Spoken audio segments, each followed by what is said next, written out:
time, Bacon would be remembered as Doctor Mirabilis, the wonderful teacher.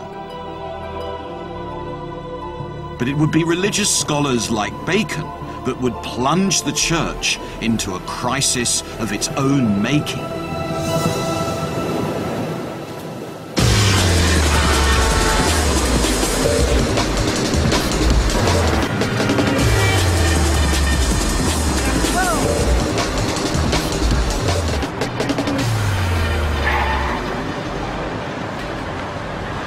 Chaos, madness, disorder. These have always been the enemy of those in power. Getting the time right, imposing rule and system on everyday life. For the Catholic Church, control over the calendar, the rituals of the year, was the most important outward and visible sign of its control, of its legitimacy, of its inspiration from God. And it would turn out that the technical mastery of light would solve the church's problems of imposing order on a fallen, chaotic and disorderly world.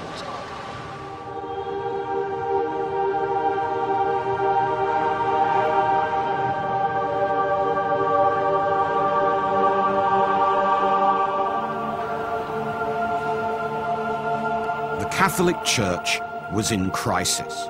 Millions of believers were defecting, protesting against the Pope's authority. And at stake in this violent struggle was the timing of Easter. It's the movement of light that dominates our sense of time. And it seems to me that the principal way in which religions exert their authority over our lives is precisely through their control of time and their control of light. For the Christian Church, the calendar of the year was set around the most important of Christian festivals, Easter. Easter was the moment when all believers marked that extraordinary moment when the world was plunged into darkness because of the death of the Son of God and his miraculous resurrection into light. This was the basis of faith.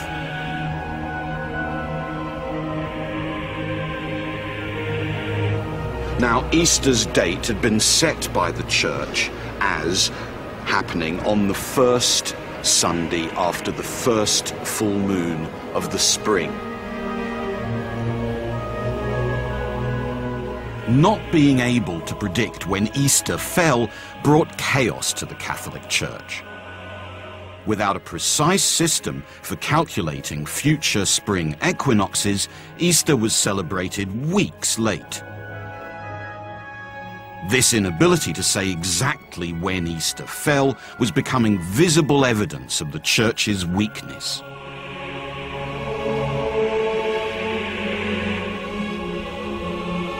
What was required was an accurate way of calculating when spring started. And from the 1500s on, great churches were turned into time and light machines.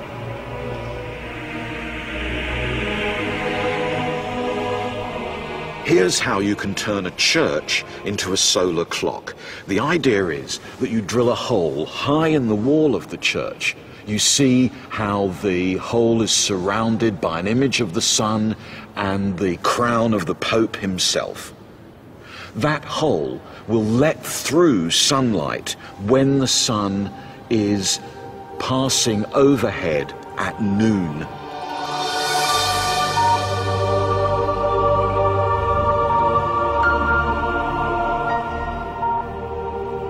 The image of the hole then falls like a bright dot on a long brass rod aligned north and south on the floor of the church.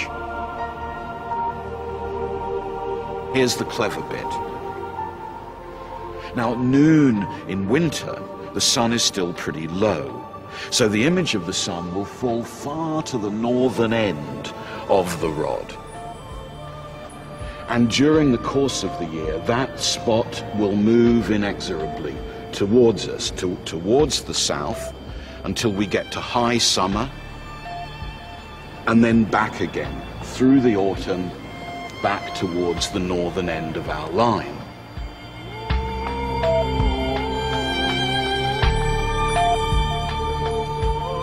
The area that the astronomers and priests cared about the most is here. This defines where the sun is on the day of the spring equinox, that moment when the length of daylight and the length of the night are identical, because it was on this position that the calculation of Easter relied.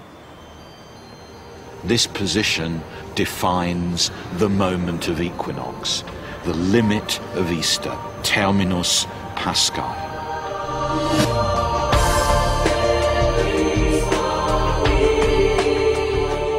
By carefully noting where the spring equinox fell, year after year, the observers saw patterns beginning to emerge.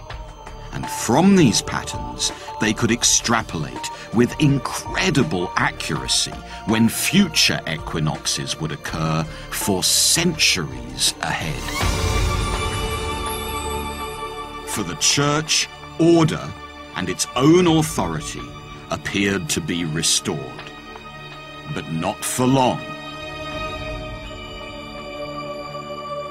A tension begins to emerge. On the one hand, the great churches are clearly instruments of astronomical learning. The great wealth of the church is being spent on patronizing and supporting research into light, the sun, the planets, and astronomical time. And this is